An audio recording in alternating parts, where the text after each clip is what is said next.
Oke, gimana? Sudah dihitung? Kurang berapa?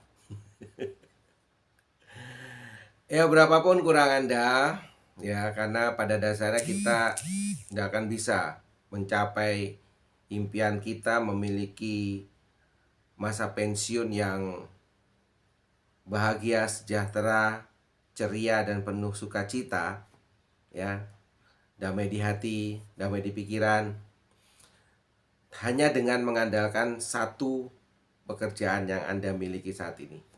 Apapun posisi Anda sekarang, ya kan? Meskipun posisi Anda sekarang adalah direktur utama, apabila Anda bukan komisaris perusahaan, tetap Anda karyawan dan income Anda terbatas. Karena sejalan dengan waktu, sejalan dengan jabatan Anda, itu akan ada biaya jabatan yang tidak ditanggung perusahaan, tapi harus Anda keluarkan demi menjaga gengsi Anda.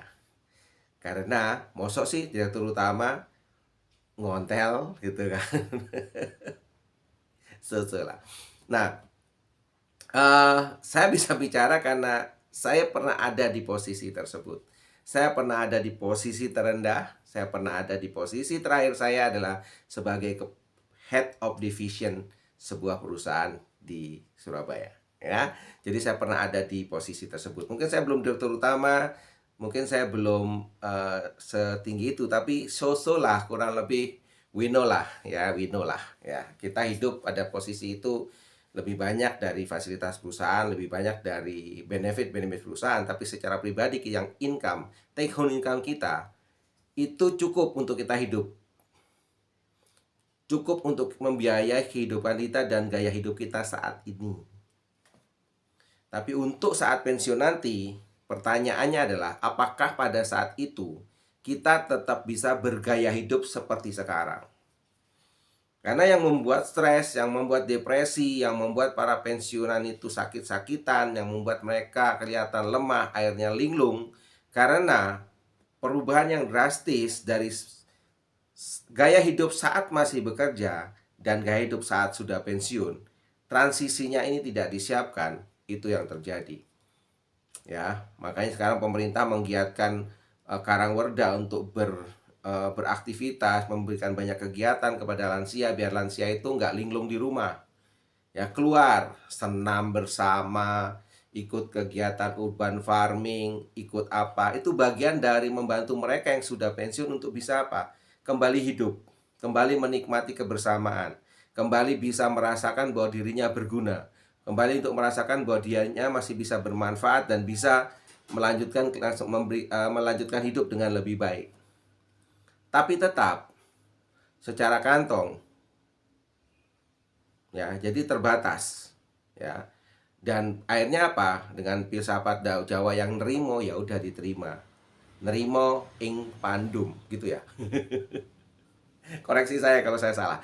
Nah, tapi apakah itu yang kita inginkan? Yang sudah pensiun, yang sudah terjadi, ya ya sudah diterima gitu kan, dijalani, lakukan yang terbaik, ya. Tapi kalau eh, teman-teman senior para lansia memang menginginkan perubahan, merasa saat ini tidak nyaman, ya mulailah bertanya.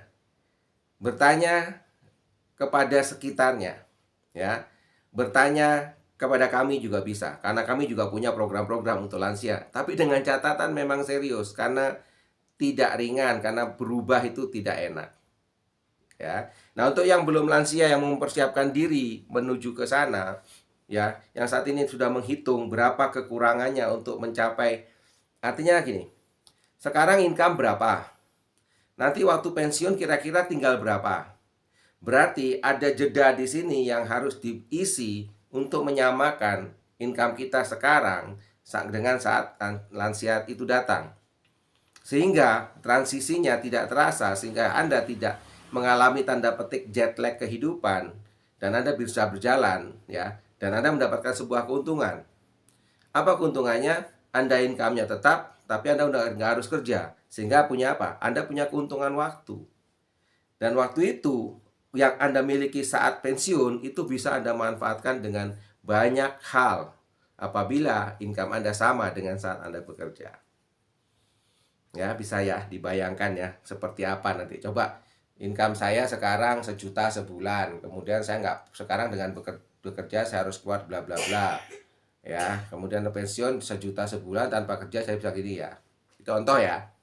Meskipun 1 juta sebulan itu nggak cukup. Ya bisa cukup. Kalau kita mau hidup benar-benar perhitungan bisa. Dan kita bisa menerima ya. Dan konten saya ini tidak untuk mereka yang bisa menerima hidup ya. Yang memang tidak bisa menerima kondisinya, yang tidak puas dengan hidupnya dan ingin mendapatkan sesuatu yang lebih, Anda memang cocok dengan konten saya. Kalau Anda merasa sudah cukup, puas, ya jadikan tontonannya sebagai hiburan aja ya. Jadikan sebagai ya senang-senang aja, sebagai informasi. Nah, kalau kita bicara tentang hidup pada saat pensiun dengan tidak bekerja lagi, tapi tetap memiliki pemasukan yang mengalir terus sepanjang waktu sampai akhir waktu kita di dunia ini. Itu kalau bahasanya para praktisi, itu artinya Anda dalam posisi sudah memiliki yang namanya passive income. Income yang Anda terima meskipun Anda pasif, Anda tidak melakukan apa-apa. Nah, sekarang pertanyaannya adalah, apakah income saya sekarang bisa memberikan passive income untuk kehidupan saya yang akan datang? Ya. Nah, banyak cara untuk mendapatkan passive income ya, seperti dikatakan dari cash flow kuadrannya Robert Kiyosaki. Yang sebelah kiri itu adalah ada employment, self-employed, kemudian ada business owner, dan ada investment ya. Saya ngasih chartnya, Anda bisa search Google chartnya aja, cash flow kuadrannya Robert Kiyosaki, Anda dapat di sana. Jadi sebenarnya cash flow ini, 4 kuadran ini sudah dijelaskan, sudah ada urutannya ya. Mr. Robert Kiyosaki itu luar biasa. Dia menyimpulkan sebuah bukunya menjadi sebuah bagan yang sangat sederhana. Jadi kita semua mengawali dalam posisi employment atau pekerja atau pegawai. Dan diharapkan juga bagi mereka-mereka yang sekarang masih anak-anak yang masih sekolah, yang nanti masih bekerja, setelah lulus jadilah pekerja dulu. Ya, itu akan memberikan keuntungan lebih ya, kecuali Anda memang berasal dari keluarga wirausaha, Anda berasal dari orang tua yang memiliki usaha, sehingga dari kecil Anda sudah ikut terlibat dalam usaha orang tua Anda sudah punya pengalaman, jadi begitu lulus Anda langsung buka usaha sendiri, that's fine, Anda sudah siap. Tapi kalau yang tidak, yang orang tuanya bukan wirausaha, yang orang tuanya bukan pengusaha ya, dan sekolah sampai dengan lulus, apakah lulus SMK, lulus SMA, atau meluluskan sampai jenjang kuliah, apapun bidang studi Anda, yang nanti pada saatnya Anda ingin menjadikan suatu saat menjadi pengusaha, ya toh, Anda masuk ke dunia kerja dulu, tapi dengan mindset yang berbeda ya. Mindset Anda masuk dunia kerja itu selain dapat gaji, ya itu pasti, tapi juga Anda belajar. Jadi mindset Anda belajar. Jadi Anda tidak akan lagi berhitung-hitungan, aku ngerjain segini banyak kok dapat gaji segini. Ya, itu yang biasanya menjadi hitungan kalau kita tidak memiliki mindset sebagai seorang yang mau belajar dalam proses pekerjaan tersebut. Karena nantinya di sana Anda belajar, kasih tugas apapun atasan jalankan aja. Karena Anda dari hasil tersebut Anda akan belajar, oh nanganin ini bisa, begini bisa, begini bisa. Kalau bisa dalam setiap divisi ataupun yang ada di sana, Anda tahu, setidaknya Anda juga ngobrol dengan divisi lain, ngobrol dengan unit-unit lain, sehingga Anda tahu. Sehingga Anda bisa menyelami jeroan daripada sebuah perusahaan, prosesnya bagaimana dari awal sampai akhir. Di sana, setelah Anda cukup siap, Anda sudah kumpulkan cukup uang, ya kan? Minimal Anda punya uang yang bisa Anda pakai modal, dan Anda punya uang pribadi yang bisa menghidupi Anda dalam waktu 1 tahun setidaknya. Anda bisa mulai. Either kalau Anda nekat langsung terjun ke usaha, atau dengan usaha sampingan. Anda mulai, ya. Anda mulai berinvestasi waktu Anda dan juga uang Anda di bisnis sampingan. Apapun itu, banyak. Nah, bisnis sampingan yang baik, yang benar-benar baik adalah bisnis sampingan yang dikerjakan. Bukan yang hanya direncanakan, bukan yang hanya dibicarakan, bukan yang hanya digembar-gemborkan, tapi bisnis yang dikerjakan. Ya, Bob Sadino mengatakan seperti itu ya. Jadi, bisnis yang baik adalah bisnis yang dikerjakan. Apapun itu. Tapi, bisnis kita juga perlu, sebelum kita mengerjakan sebuah bisnis, kita juga perlu untuk mencari bisnis yang baik untuk kita, yang sesuai dengan passion, hasrat kita. Karena kalau sebuah bisnis yang dilakukan tanpa ada rasa atau pada suatu ketertarikan atau passion, biasanya nggak berjalan lama. Jadi, bisnis yang terbaik itu yang Anda memberikan kesempatan Anda, ya, memberikan kesempatan Anda untuk melihat ke dalam tanpa harus membayar. Jadi kalau di luar sana Anda mendapat sebuah peluang usaha apapun itu, bisnis itu, peluang itu bisa memberikan kesempatan pada Anda untuk melihat dulu. Artinya mereka berkenan dengan sukarela, dengan sadar untuk memberikan Anda informasi tentang apa, bagaimana bisnis itu. Itu bisnis yang terbaik. Itu ciri yang pertama, ya.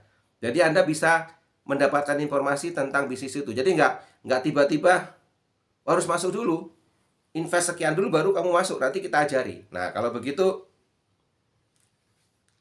beware, hati-hati ya. Kalau Anda bayar dulu, baru nyemplung, kemudian belajar di sana, ternyata nggak cocok dengan Anda, keluar, uang Anda hilang. Ya, yang pertama adalah bisnis yang itu bisa Anda pelajari, bisa Anda ikuti, ya kan? Pertama dengan tidak bayar. Tapi, kalau Anda mau tahu lebih jauh, pastinya mungkin Anda perlu bayar, mungkin membeli beberapa informasi yang ada di media ya, menyelidiki, Anda bayar kuota untuk cek internet ya, ada biayanya. Mungkin ada seminar-seminar yang berhubungan dengan usaha tersebut, Anda ikut, Anda bayar. Ya. Tapi untuk awal Anda bertanya dari pelaku usaha tersebut, mereka terbuka untuk memberikan secara sukarela informasi-informasi gratis di awal. Itu yang harus Anda pertimbangkan. Ya. Belum tentu cocok dengan Anda, tapi setidaknya memberikan kesempatan pada Anda untuk mempertimbangkan apakah bisnis atau usaha ini cocok dengan Anda. Gitu ya. Karena tidak semua bisnis cocok untuk semua orang. Ya. Jadi itu. Kemudian yang kedua, bisnis ini entry barrier-nya rendah. Artinya investasi awalnya rendah. Ya. Lebih dari, artinya langkah selanjutnya daripada yang awal tadi, ya. Anda mulai bisa menyelidiki lebih jauh dengan menginvestasikan uang yang relatif kecil. Mungkin hanya berapa ratus, sampai mungkin nggak sampai juta-jutaan banget gitu kan. Anda dapat di sana, Anda bisa cek lagi, ya. Kemudian bisnis itu, yang ketiga, bisnis itu harus ada produknya yang dijual, dan produk ini memiliki peluang untuk repeat order. Dibeli lagi, dibeli lagi, dibeli lagi. Itu yang terbaik. Karena kalau bisnis itu hanya menawarkan satu produk yang dibeli oleh seorang, kemudian tidak bisa dibeli lagi, ini berat. Ya. Karena Anda harus mencari orang baru, orang baru, orang baru, orang baru, orang baru, orang baru, seterusnya untuk bisnis tersebut. Ya, bukan berarti nggak akan jalan, bisa, tapi relatif akan lebih berat. Karena tidak ada peluang repeat order. Tidak ada peluang Anda menawarkan kembali. Tidak ada peluang Anda mendapatkan penghasilan tanpa harus bekerja lagi. Ya kan? Kalau sebuah produk tersebut sudah diterima oleh seorang customer, kemudian dia suka, ya kan? Kemudian dia malah habis dia beli lagi, repeat order, kemudian dia mau menawarkan kepada saudara-saudaranya, bicara, dan itu pun beli kepada Anda, dan seterusnya, Anda nggak perlu kerja lagi. Ini produk akan bekerja sendiri, dan ini menghasilkan passive income untuk Anda. Tapi kalau produk itu cuma satu, orang itu beli, selesai, nggak bisa beli lagi, Paling banter dia memberikan kepada saudaranya, beli itu satu lagi, ya kan? Dan produk yang seperti ini biasanya nggak gampang ditransferkan ke orang lain. Minimal dia nanti akan minta Anda, tolong dong jelasin ke saudaraku tentang produk ini, sehingga Anda tetap harus kerja di situ. Sehingga tujuan Anda untuk mendapatkan passive income akan setidaknya tertunda, ya. Jadi itu 3 hal awal yang perlu Anda perhatikan, ya. Dia bisa di free trial, kemudian entry barrier-nya rendah. Yang ketiga, dia punya produk yang bisa repeat order, sehingga nantinya setelah produk itu berjalan dan tersebar ke banyak customer, Anda nanti pada suatu saat, suatu titik, Anda dalam posisi tinggal tidak melakukan apa-apa, order berjalan terus, ya kan? Anda punya tim yang melayani, itu akan bergerak. Ya, nanti pada akhirnya nanti Anda juga punya tim yang akan melakukan penjualan-penjualan baru. Di saat itu Anda bisa lepas. Anda hanya tinggal posisi monitor saja. Hasil akan keluar. Ya, bisnisnya seperti apa? Itu bisa dibicarakan di lain waktu. Di sesi ini kita bicara tentang ciri-ciri apa untuk kita mulai lihat kiri kanan. Bisnis yang seperti itu yang apa ya? Nah, ya. Sehingga nanti acara-acara seperti itu mulai siapkan waktu untuk menyelidiki lebih jauh. Jadi terbuka dengan kesempatan apapun. Kalau ada kesempatan datang, terima, kemudian selidiki. Ya, karena kesempatan mengetuk hanya satu kali. Tuk. Anda nggak buka pintu, dia sudah ngetuk ke pintu orang lain. Ya, jadi jangan sia-siakan kesempatan. Sejelek, seburuk apapun, sekurang masuk akalnya kesempatan tersebut, diterima dulu, kemudian diselidiki, dilihat lebih jauh. Kalau memang peluangnya bagus, hasilnya bagus, legal formalnya lengkap, dukungan segala, dia bukan bisnis yang ilegal, ya kan?